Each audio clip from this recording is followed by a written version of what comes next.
ಇನ್ನು ರೈತರ ಕೃಷಿ ಬೆಳವಣಿಗೆಗಾಗಿ ರಾಜ್ಯ ಮತ್ತು ಕೇಂದ್ರ ಸರ್ಕಾರ ಆಗಾಗ ಹೊಸ ಯೋಜನೆಗಳನ್ನು ಪರಿಚಯಿಸುತ್ತಲೇ ಇರುತ್ತದೆ. ರೈತರಿಗೆ ಕೃಷಿಯಲ್ಲಿ ಯಾವುದೇ ತೊಂದರೆ ಆಗಬಾರದು ಎನ್ನುವ ಉದ್ದೇಶದಿಂದ ಸರ್ಕಾರ ಹಲವು ಯೋಜನೆಗಳನ್ನು ಈಗಾಗಲೇ ಪರಿಚಯಿಸಿದೆ.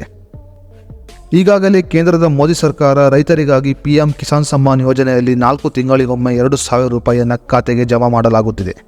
ಹೌದು, ಕೇಂದ್ರದ ಮೋದಿ ಸರ್ಕಾರದ PM ಕಿಸಾನ್ ಯೋಜನೆಯಲ್ಲಿ 4 ತಿಂಗಳಿಗೊಮ್ಮೆ 2,000 ರೂಪಾಯಿಯಂತೆ ವರ್ಷಕ್ಕೆ 6,000 ರೂಪಾಯಿಯನ್ನು ಕಿಸಾನ್ ಸಮ್ಮಾನ್ ಯೋಜನೆಯಲ್ಲಿ ರೈತರ ಖಾತೆಗೆ ಜಮಾ ಮಾಡಲಾಗುತ್ತಿದೆ.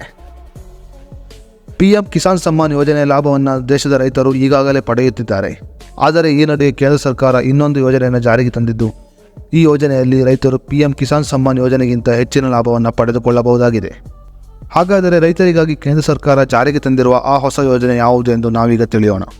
ಅದಕ್ಕೂ ಮುನ್ನ ನೀವು ನ್ಯೂಸ್ ಒನ್ ಕನ್ನಡದ ಮೊದಲ ವೀಕ್ಷಕರಾಗಿದ್ದರೆ ಈಗಲೇ ನಮ್ಮ ಚಾನಲನ್ನು ಸಬ್ಸ್ಕ್ರೈಬ್ ಮಾಡಿಕೊಳ್ಳಿ ಹಾಗೂ ವಿಡಿಯೋವನ್ನು ಸ್ಕಿಪ್ ಮಾಡದೆ ನೋಡಿ. ಸದ್ಯ ಕೇಂದ್ರ ಸರ್ಕಾರ ಕೃಷಿ ಭೂಮಿ ಹೊಂದಿರುವ ರೈತರಿಗೆ ಹೊಸ ಯೋಜನೆಯನ್ನು ಪರಿಚಯಿಸಿದೆ. ಈ ಯೋಜನೆಯ ಅಡಿಯಲ್ಲಿ ರೈತರು ಬರೋಬ್ಬರಿ 25,000 ರೂಪಾಯಿ ಹಣವನ್ನು ಪಡೆದುಕೊಳ್ಳಬಹುದಾಗಿದೆ.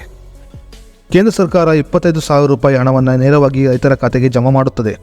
ಆದರೆ ರೈತರು ಸ್ವಂತ ಭೂಮಿಯನ್ನು ಹೊಂದಿರುವುದು ಅವಶ್ಯಕವಾಗಿದೆ.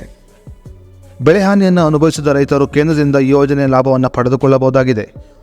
ಕೇಂದ್ರ ಸರ್ಕಾರವು ಬೆಳೆ ಹಾನಿಯನ್ನು ಅನುಭವಿಸಿದ ರೈತರಿಗೆ 25,000 ರೂಪಾಯಿಗಳ ತನಕ ಸಹಾಯಧನವನ್ನು ನೀಡಲು ಮುಂದಾಗಿದೆ. ಒಬ್ಬ ರೈತ 1 ಹೆಕ್ಟೇರ್ ಭೂಮಿಯನ್ನು ಹೊಂದಿದ್ದು ಆತ ಬೆಳೆ ಹಾನಿಯನ್ನು ಅನುಭವಿಸಿದರೆ ಆ ರೈತನ ಖಾತೆಗೆ 5,000 ರೂಪಾಯಿ ಹಣವನ್ನು ಜಮಾ ಮಾಡಲಾಗುತ್ತದೆ. ಅದೇ ರೀತಿಯಲ್ಲಿ ಒಬ್ಬ ರೈತ 2 ಹೆಕ್ಟೇರ್ ಭೂಮಿಯನ್ನು ಹೊಂದಿದ್ದರೆ ಆತನ ಖಾತೆಗೆ 10,000 ರೂಪಾಯಿ ಹಣವನ್ನು ಜಮಾ ಮಾಡಲಾಗುತ್ತದೆ.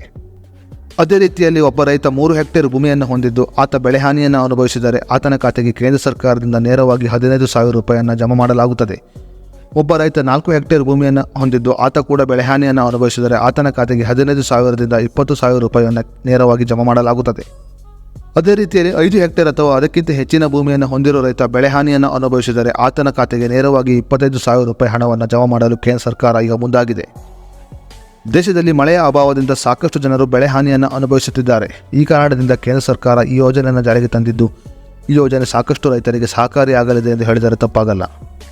ಈ ಮಾಹಿತಿ ವಿಶೇಷವಾಗಿ ರೈತರಿಗೆ ಸಂಬಂಧಪಟ್ಟ ಮಾಹಿತಿಯಾಗಿದ್ದು, ಈ ಮಾಹಿತಿಯನ್ನು ಪ್ರತಿಯೊಬ್ಬರಿಗೂ ಶೇರ್ ಮಾಡಿ ಮತ್ತು ಕೇಂದ್ರ ಸರ್ಕಾರದ ಈ ಯೋಜನೆಯ ಬಗ್ಗೆ ನಿಮ್ಮ ಅನಿಸಿಕೆಯನ್ನು ನಮಗೆ ಕಮೆಂಟ್ ಬಾಕ್ಸ್ನಲ್ಲಿ ತಿಳಿಸಿ.